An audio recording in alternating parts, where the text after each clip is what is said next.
প্রিয় তো প্রিয় ভাই, সূরা মুহাম্মাদের মধ্যে আল্লাহ পাক বলছেন কিভাবে বিজয় লাভ করবে, কিভাবে বিজয় লাভ করবে। আল্লাহ পাক বলছেন খুব ছোট্ট করে, ইন তানসুরুল্লাহা ইয়ানসুরকুম ওয়া ইউসাব্বিত আকদামাকুম। শেষ।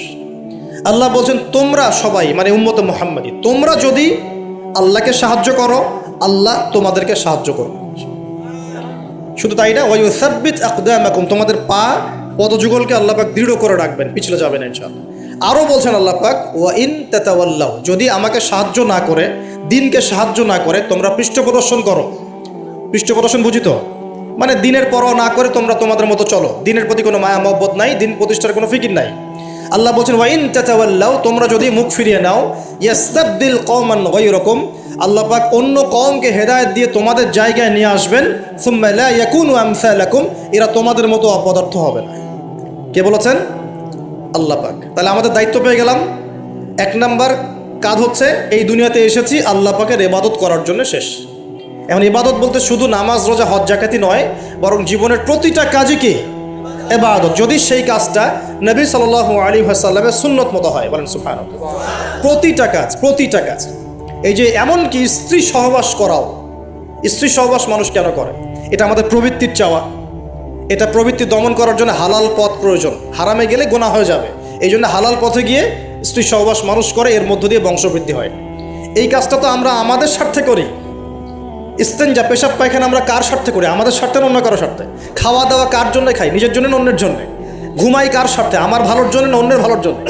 এই যতগুলো কাজ আমরা করি, ঘুম, খাওয়া, ওঠা, বসা, চলাফেরা, স্ত্রী সহবাস, পেশাব পায়খানা, ব্যবসা বাণিজ্য, চাকরি বাকরি, রাজনীতি, অর্থনীতি, সব কিছু, প্রতিটা কাজকেই ইবাদত হিসেবে গণ্য করা যাবে যদি সেই কাজটা রাসূলুল্লাহ সাল্লাল্লাহু আলাইহি ওয়াসাল্লামের সুন্নত মতো হয়। ব্যাস, পারা যাবে না ইনশাআল্লাহ। একটু নিয়াতটা পরিবর্তন করে কাজের পদ্ধতি চেঞ্জ করলেই ইবাদত হয়ে যাবে। বাসায় গিয়ে যদি ঘুমান, একদম ঠাপাস করে লাইটটা অফ করলেন, আর এই যে মোবাইল টিপতে টিপতে ঘুম দিলেন, এই ঘুমে কোনো নেকি নাই। কি আছে? কোনো নেকি নাই, কিন্তু খালি রেস্ট নেওয়া হবে আর কি। রেস্ট নেওয়া, ওই ঘুমের মধ্যেই শয়তান এসে চেপে ধরবে, ধরে না শয়তান? চেপে ধরবে। আর যদি বিছানটা সুন্দর করে ঝাড়েন, বিসমিল্লাহ বলে লাইটটা অফ করেন, দরজাটা বিসমিল্লাহ বলে বন্ধ করেন, এই যে আপনার খোলা যে পাত্রগুলো আছে, পানি খাওয়ার পাত্র, জগ, গ্লাস, এগুলোকে বিসমিল্লাহ বলে ঢেকে দেন। ঢাকার কিচ্ছু না পেলে একটা কাঠি অন্তত বিসমিল্লাহ বলে রেখে দিতে হয়, একটা কাঠি অন্তত বিসমিল্লাহ বলে রেখে দিতে হয়। তারপরে আপনি মশারি খাটাচ্ছেন, বিছানা ঝাড়ু দিচ্ছেন, পারলে একটু ওযু করে আসলেন, এসে পড়লেন একবার সূরা ইখলাস, একবার ফালাক, একবার নাস, মানে কুল হুয়াল্লাহু আহাদ, কুল আউযু বিরাব্বিল ফালাক, কুল আউযু বিরাব্বিন নাস পড়ে ফু দিয়ে এভাবে মাথাটাকে মাসাহ করলেন একদম গায়ের নিচ পর্যন্ত। এই কাজটা আরও একবার করলেন, আরও একবার করলেন, মানে 3 বার করলেন। এরপর আয়াতুল কুরসি পড়লেন, সূরা বাকারার শেষের 2টা বা 3টা আয়াত পড়লেন, যদি সম্ভব হয় সূরা মুলকটা পড়লেন। ওটা পারছেন না? ঠিক আছে, 33 বার সুবহানাল্লাহ, 33 বার আলহামদুলিল্লাহ, 34 বার আল্লাহু আকবার পড়লেন। পরে ডান দিকে কাত হলেন, হাতটাকে গালের নিচে রাখলেন, রেখে বললেন আল্লাহুম্মা বিইসমিকা আমুতু ওয়া আহইয়া। কি বললেন? আল্লাহুম্মা বিইসমিকা আমুতু ওয়া আহইয়া। আচ্ছা, কিচ্ছু পারেন না, এত কিছুই পারলেন না, শুধু ডান দিকে কাত হয়ে এখানে গালের নিচে হাত রেখে বললেন আল্লাহুম্মা বিইসমিকা আমুতু ওয়া আহইয়া। এখন আপনি 4 ঘন্টা, 4.5 ঘন্টা, 5 ঘন্টা, 6 ঘন্টা ঘুমালেন। এই যে সময়টুকু ঘুমিয়ে আছেন আপনি, বিশ্বাস করেন এই ঘুমানোর কারণে আপনার আমলনামায় নেকি লেখা হবে।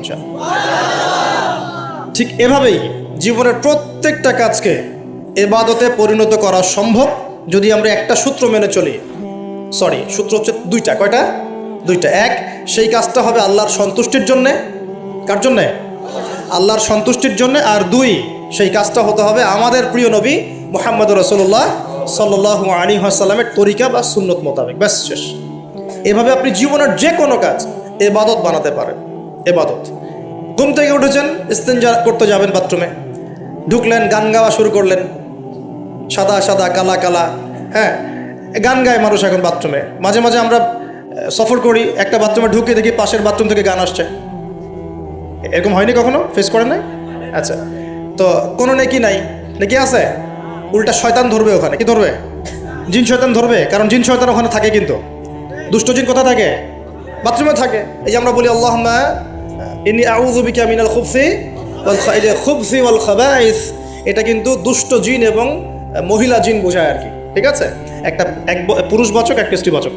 তো তার মানে জিনদের মধ্যেও পুরুষ মহিলা আছে, জিনদের মধ্যে বংশবৃদ্ধি হয়।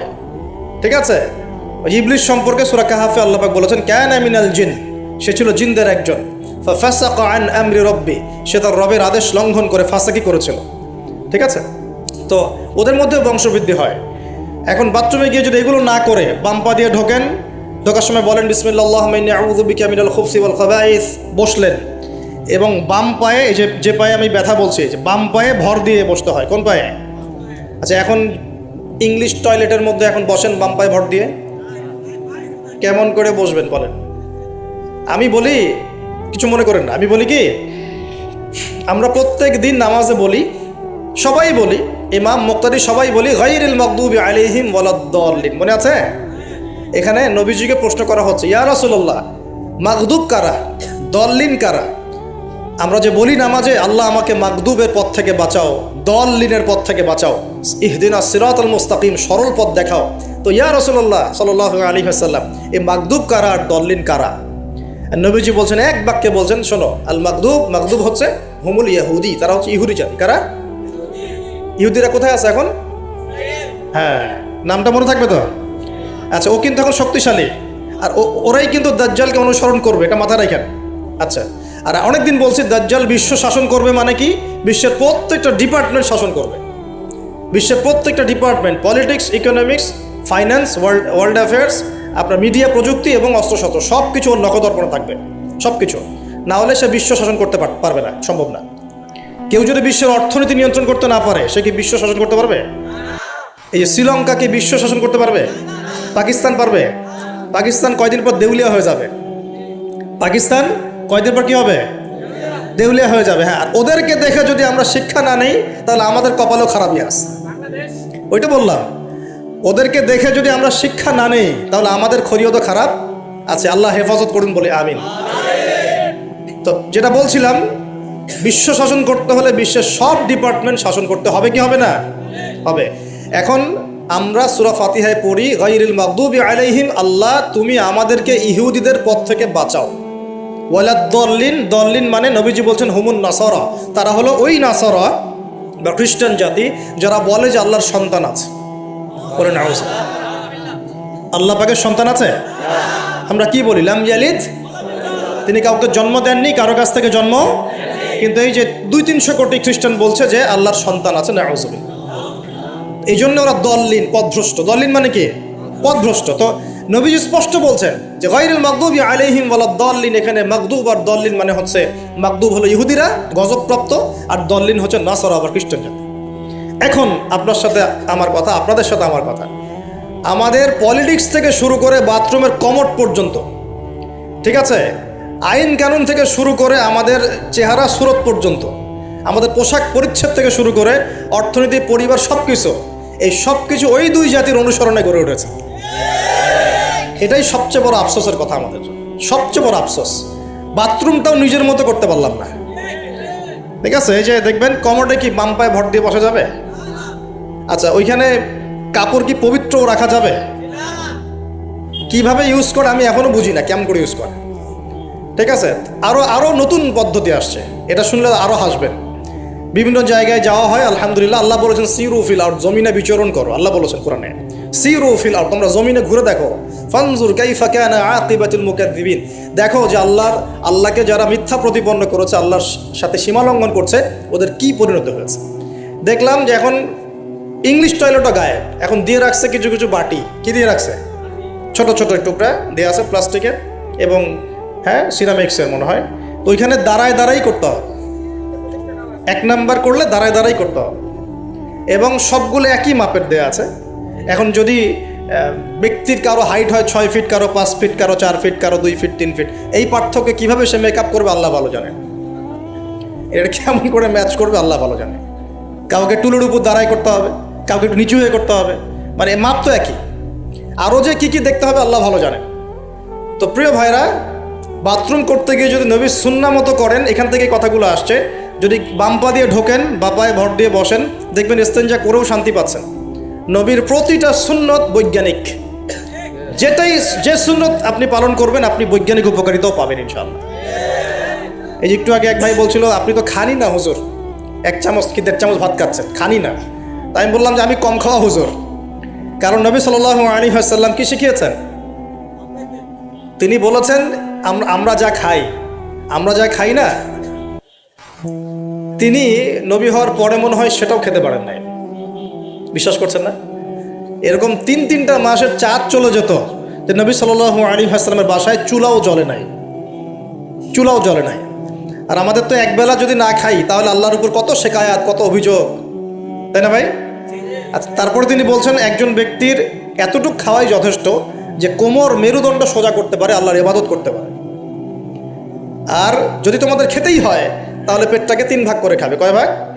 1 ভাগ খাবার রাখবে, 1 ভাগ পানি খাবে, আর 1 ভাগ এই শ্বাস প্রশ্বাস চলাচলের জন্য ফাঁকা রাখবে। কয়জন এর উপর আমল করে দেখাতে পারে? কতজন মানুষ আছে? আর যারা একদম গোগ্রাসে খায় এদের ব্যাপারে কোরআনে এবং হাদিসে কিন্তু মারাত্মক কথা আছে। আল্লাহর নবী সাল্লাল্লাহু আলাইহি ওয়াসাল্লাম বলেছেন যে তোমরা খুব বেশি ঢেকুর তুলো না। কি করো না? একজন সাহাবী খুব ঢেকুর উঠাচ্ছে, সাহাবী না আসলে, উনি পাশ দিয়ে যাচ্ছিলেন, খাবার দাবার খেয়ে পাশ দিয়ে যাচ্ছিলেন।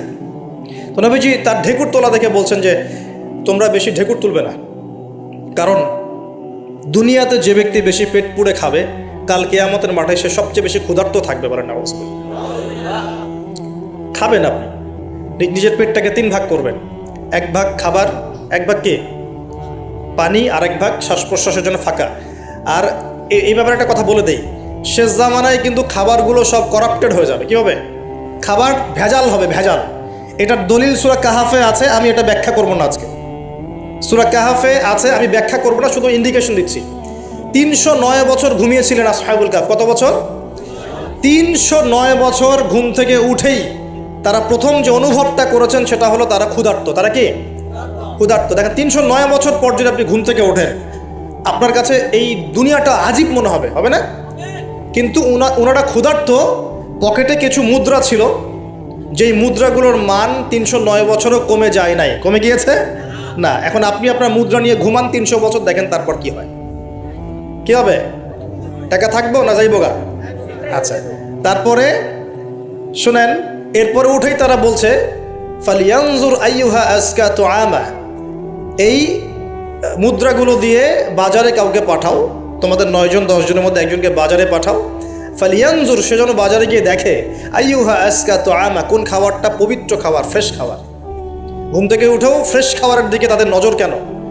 আর এই সূরা আপনাকে দাজ্জালের ফিতনা থেকে বাঁচাবে কেন? আর দাজ্জালের যুগেই বা সব দাজ্জালের শাসনের যুগে সব খাবারগুলো আস্তে আস্তে ম্যানুফ্যাকচার্ড এবং ভেজাল হচ্ছে কেন? এগুলোর মধ্যে মিল আছে না? তার মানে যত জামানা শেষের দিকে যেটা থাকবে খাবারের ভেজাল তত বাড়তে থাকবে। এই সময় আপনাকে অবশ্যই ফ্রেশ খাবার খুঁজে খুঁজে বের করতে হবে। খাবার আগে মানুষ খেত, খাবারের মধ্যেই চিকিৎসা ছিল, তাই না? রোগের আরোগ্য ছিল। এখন সেই খাবার খেয়ে মানুষ অসুস্থ হয়ে যাচ্ছে। বুঝতে পারছেন না? খাবারের মধ্যে থাকে উপাদান, ভালো উপাদান, যে উপাদানগুলো পেটের ভিতরে গেলে, শরীরে গেলে শরীরটা সুস্থ হয়। এখন সেই খাবার খেয়েই মানুষ অসুস্থ হয়ে যাচ্ছে। এটা কোন হাদিসের সাথে মেলে জানেন? আনতালিদাল আমাতু রাব্বাতুহা, দাসী তার মনিবকে জন্ম দিবে। দাসী মনিবকে জন্ম দিবে মানে হচ্ছে সমাজের ন্যায় অন্যায়, হক বাতিল, সত্য মিথ্যার মানদণ্ড উল্টে যাবে। যেটা ভালো সেটা হয়ে যাচ্ছে খারাপ, খারাপটা হচ্ছে ভালো। সমাজের সত্যবাদী ব্যক্তি হয়ে যাচ্ছে মিথ্যাবাদী, মিথ্যাবাদীকে মানুষ সত্যবাদী বলা শুরু করেছে। আমানতদার ব্যক্তি হয়ে যাচ্ছে খেয়ানতকারী, খেয়ানতকার ব্যক্তিগুলো আমানতদার হয়ে যাচ্ছে। সমাজের সবচেয়ে ভালো মানুষকে মানুষ খারাপ বলছে, সবচেয়ে খারাপ মানুষকে খুব ভালো বলছে। উল্টে যাচ্ছে, খেয়াল করে দেখেন, উল্টে যাচ্ছে। বাবা এখন বাবার হাতে ছেলে মায়ের খাচ্ছে, ছেলের হাতে মা মায়ের খাচ্ছে, এরকম হচ্ছে না? যাকে একটা দায়িত্ব দিয়ে রাখবেন যে বাবা তোমার উপর আমি বিশ্বাস করলাম, দায়িত্ব দিলাম, সে আপনার বিশ্বাস ভঙ্গ করে রেখে দিচ্ছে। এই হচ্ছে না? বিশ্বাস উঠে যাচ্ছে, প্রতারণা বাড়ছে। মানে কি? মানুষ আল্লাহ পাকের হালালগুলোকে হারাম করে নিচ্ছে, হারামগুলো হালাল করে নিচ্ছে। বুঝতে পারছেন না মনে হয়? হালালগুলোকে মানুষ আস্তে আস্তে হারাম করতেছে, হারামগুলোকে আস্তে আস্তে হালাল করতেছে। এটা হচ্ছে না? হচ্ছে। খুব খেয়াল করেন। তো এখানে খাবার খেয়ে আপনার উপকার পাওয়ার কথা, খাবার খেয়ে আপনি অসুস্থ হয়ে যাচ্ছেন। উল্টা হচ্ছে, উল্টা চলতেছে দুনিয়া। দুনিয়া কি চলছে? উল্টা। ছেলে পড়ছে মেয়ের পোশাক, মেয়ে পড়ছে ছেলের পোশাক। আজ বলতে কি শুধু নামাজ রোজা হজ জাকাত না, জীবনের সব কাজ? এই একটা জিনিস যদি বুঝতে পারি আমাদের আজকের ওয়াজ সফল ইনশাআল্লাহ। আমরা আমাদের জীবনের প্রতিটা কাজ আমাদের প্রিয় নবী মুহাম্মদুর রাসূলুল্লাহ সাল্লাল্লাহু আলাইহি ওয়াসাল্লামের তরিকা মতো করবো ইনশাআল্লাহ। রাজি আছেন ইনশাআল্লাহ? তাহলে এখন বলেন, 5 ওয়াক্ত নামাজ নবীর তরিকায় পড়া যাবে তো ইনশাআল্লাহ? নবীর তরিকায় নামাজ মানে ধীর স্থিরভাবে নামাজ। আমি এই তর্কে যাব না হাত বাঁধবেন কোথায়, ঠিক আছে? ওই তর্ক সবাই করে না, ওই তর্ক সবাই করে না। এই মাসআলাগুলোকে নিয়ে যারা মুফতি আছেন তারা কথা বলেন, আমি মুফতি নই, অতএব এই মাসআলাগুলোকে নিয়ে আমি আপনাদের সাথে কোনো কথা বলছি না। আমি বলছি আপনাদেরকে, নামাজ প্রতিষ্ঠা করা, কায়েম করার মানে হচ্ছে নামাজটা হতে হবে নবীর মতো খুশু খুজুতে। খুশু খুজু কী জিনিস? নামাজটা ধীর স্থিরভাবে হবে। নামাজে কি পড়ছি সেটা বোঝার চেষ্টা করতে হবে। নামাজে কি বলছি আল্লাহর সাথে সেটা বোঝার চেষ্টা করতে হবে। নামাজে রুকুর অর্থ কী, তাসবিহ কি, সেজদায় আমি কি পড়ি, 2 সেজদার মাঝখানের দোয়ার অর্থ কী, তাশাহুদ দরুদ দোয়া মাসুরের অর্থ কী, নামাজের সেজদায় আমি বেশি বেশি দোয়া করতে পারছি কিনা, নামাজ পড়েও আমি গোনা থেকে বেঁচে থাকতে পারছি কিনা, এই বিষয়গুলো বেশি ইম্পর্টেন্ট। আমি কি বোঝাতে পারছি? নামাজ ধীর স্থিরভাবে, রিল্যাক্সে, তাড়াহুড়ো নাই, বুঝে বুঝে পড়ার চেষ্টা করবেন। আল্লাহ পাক তৌফিক দান করুন। যারা নামাজ ধরি ছেড়ে দেই তাদের জন্য একটা হাদিস। নবী সাল্লাল্লাহু আলাইহি ওয়াসাল্লাম বলেছেন, মান তারাকা সালাতান মুতাআম্মিদান ফাকাদ কাফার। মনে রাখবেন, নবীজি বলেছেন, কেউ যদি তার উপরে অর্পিত ফরজ নামাজ ছেড়ে দেয়, নামাজ পড়াকে জরুরি মনে করে না, ফাকাদ কাফারা, সে ব্যক্তি কুফরি করলো। বলে নাউজুবিল্লাহ। নামাজ কি ছাড়বো ভাই ইনশাআল্লাহ? আল্লাহ পাক আমাদের সবাইকে 5 ওয়াক্ত নামাজি বানিয়ে দেন, বলি আমিন। এবং রমজান মাস আসার আগেই নামাজের স্পিড আবার ধরতে হবে, পারবো তো ইনশাআল্লাহ? আল্লাহ আমাদের সবাইকে কবুল করুন, বলি আমিন। এবং রমজান মাসের সুস্থতার সাথে রোজা রাখার তৌফিক দান করুন। রমজানের শব্দটা যখন এসেই গেল তখন আর 2টা কথা বলি। রমজান মাসের সবচেয়ে বড় বৈশিষ্ট্য হচ্ছে এই মাসে আল্লাহ পাক কোরআন নাজিল করেছেন। কি করেছেন? এখন সারা বিশ্ব জুড়ে একটা ইস্যু চলছে না, কোরআন ইস্যু, কোরআন পুড়িয়ে দেয় ইস্যু, মনে আছে? যে কোরআন পুড়িয়ে দিয়েছে, আমার দৃষ্টিতে তার চেয়ে বড় অধম সেই ব্যক্তি যে মুসলিম পরিবারে জন্মগ্রহণ করেও কোরআন তেলাওয়াত করা শেখে নাই। হয়তো আমার কথা বুঝতে পারছেন না। কোরআন একজন পুড়িয়ে দিয়েছে, যদি আমার ক্ষমতা থাকতো ওর গর্দান নামাই দিতাম, কিন্তু তার চেয়েও বড় অপরাধী আমার কাছে আছে, আমাদের চোখে আছে। কে?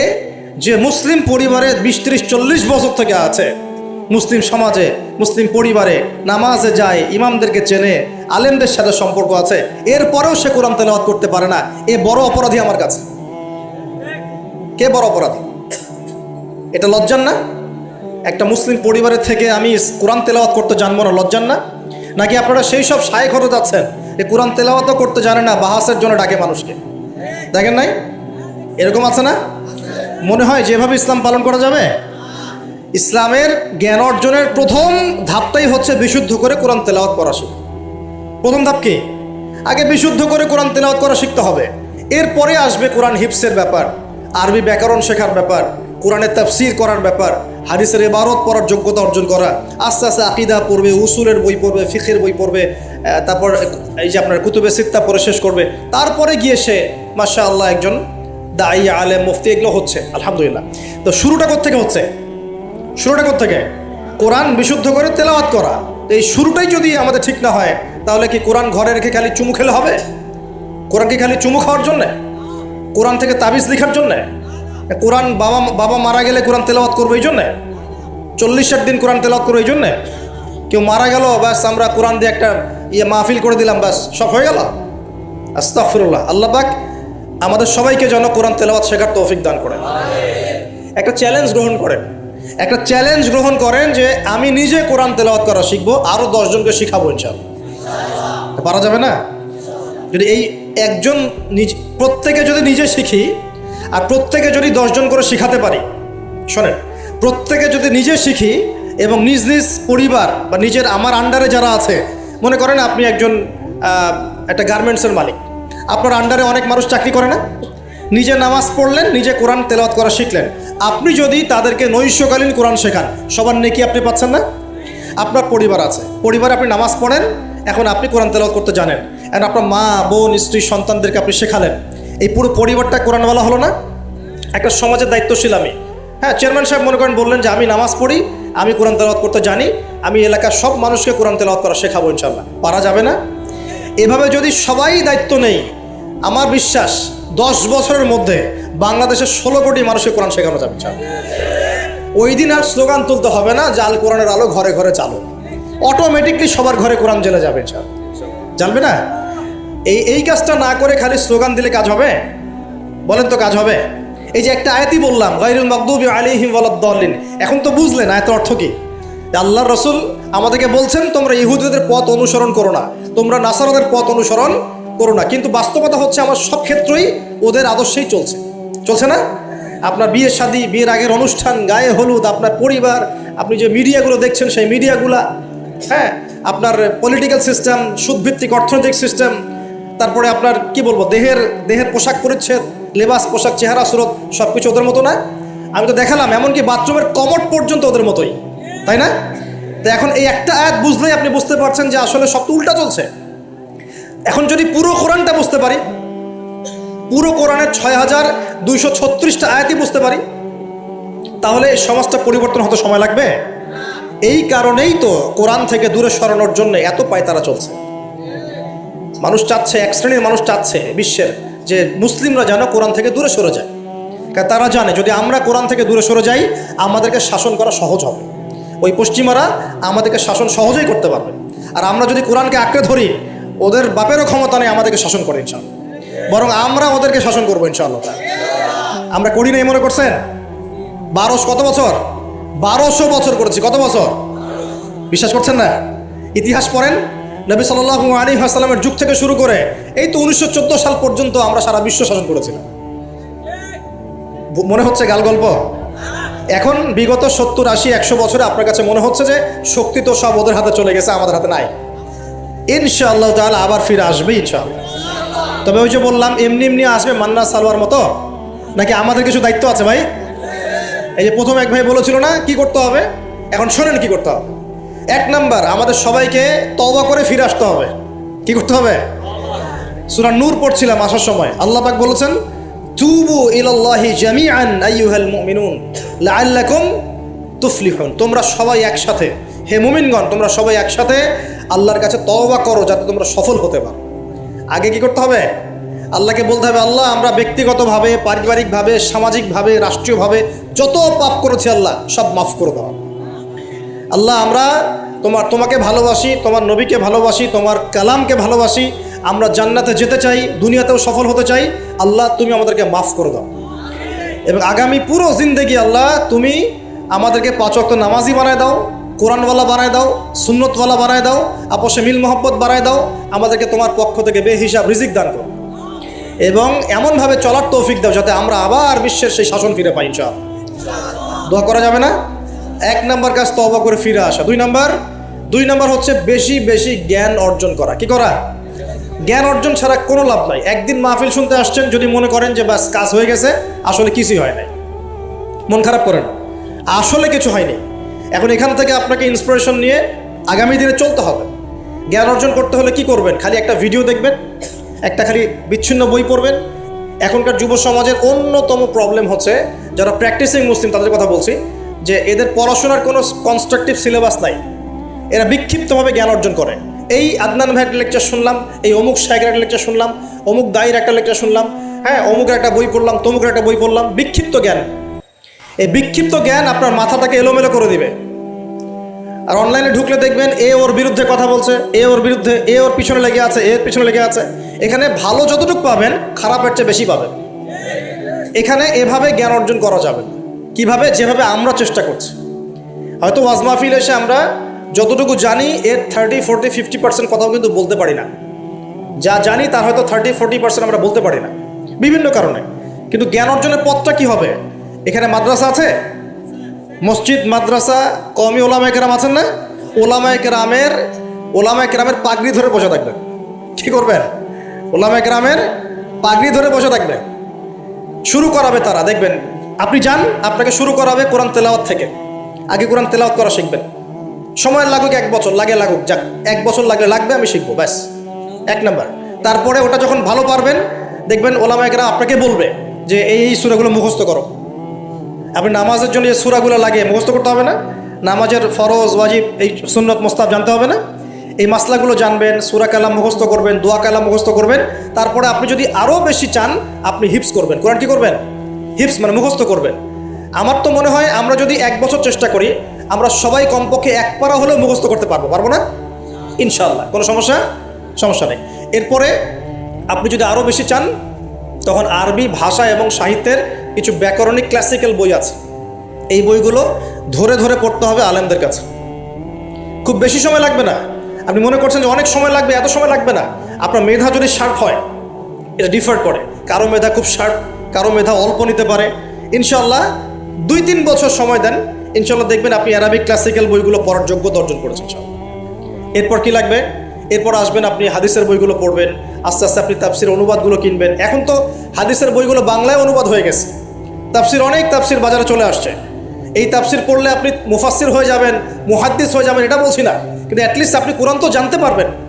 এর মধ্যে যেগুলো বুঝবেন না আবার আলেমের কাছে যাবেন, ওস্তাদ এটা বুঝতে পারলাম না। আমরা তো প্রতিদিনই এই কথা বলি যে উস্তাদ এটা বুঝতে পারলাম না, হুজুর এটা বুঝতে পারলাম না, প্রত্যেক দিনই বলে। বুঝবো কতটুকু? এই জ্ঞান কত গভীর, এই গভীর সমুদ্রের সব জ্ঞানকে অর্জন করা আমার পক্ষে সম্ভব? আমরা তো মনে করি 10%, 5%ও জ্ঞান আমরা অর্জন করতে পারি না এখন। কিন্তু কন্টিনিউয়াসলি চেষ্টা থাকলে আল্লাহর পক্ষ থেকে জ্ঞান আসবে ইনশাআল্লাহ। জ্ঞান কার পক্ষ থেকে আসে? এই ডিগ্রির সার্টিফিকেট মানেই জ্ঞান নয়। ডিগ্রি সার্টিফিকেট অর্জন করেছি মানেই যে বড় একজন মানে ইসলাম বেত্তা হয়ে গেছি এমন নয় বিষয়টা। জ্ঞান কার পক্ষ থেকে আসে? আর অনেক বড় বড় ডিগ্রি অর্জন করেও যদি মনের মধ্যে রিয়া, অহংকার এগুলো থাকে তাহলে ওই জ্ঞানেও কোনো লাভ নাই। লাভ আছে? ইবলিসের কি জ্ঞানের কোনো লাভ আছে? ও কিন্তু বড় আবেদ ছিল, অহংকারের কারণে পথভ্রষ্ট হয়ে গেছে, আল্লাহ মাফ করো। তো এভাবে প্রচেষ্টা চালান, আল্লাহর কাছে বেশি বেশি দোয়া করেন। প্রত্যেক দিন বলবেন রব্বি জিদনি ইলমা। কি বলবেন? রব্বি জিদনি ইলমা। বলবেন রব্বি ইশরাহ লি সাদরি ওয়া ইয়াসসির লি আমরি ওয়াহলুল উকদাতাম মিন লিসানি ইয়াফকাহু কওলি আল্লাহুম্মা ফাক্কিহনি ফিদ-দীন ওয়া আল্লিমনি আত-তা'ওয়িল। এগুলো দোয়া করবেন। এই দোয়াগুলো করতে থাকলে দেখবেন ইনশাআল্লাহ আপনি জ্ঞান পাবেন, আল্লাহর পক্ষ থেকে জ্ঞান পাবেন। তো তওবা করার পর প্রথম কাজ কি ভাই বলেন? জ্ঞান অর্জন করা। ইকরা বিসমি রাব্বিকাল্লাযী খালাক। আর এই জ্ঞান নিয়ে তো অনেক কথা হচ্ছে না? এখন এই জ্ঞান অর্জন করবেন কোন জ্ঞান? যে জ্ঞান আপনাকে আল্লাহ এবং তার রাসূলের দিকে নিয়ে যাবে সেই জ্ঞান অর্জন করবেন। যে জ্ঞান আপনাকে আল্লাহ এবং তার রাসূল থেকে দূরে সরাই দিবে সেই জ্ঞান অর্জন করতে যাবেন। ব্যাস, কথা শেষ। এখন আপনি নিজে বুঝতে পারবেন কোন জ্ঞান আপনাকে আল্লাহর দিকে নিচ্ছে আর কোন জ্ঞান আপনাকে আল্লাহ থেকে দূরে সরাচ্ছে।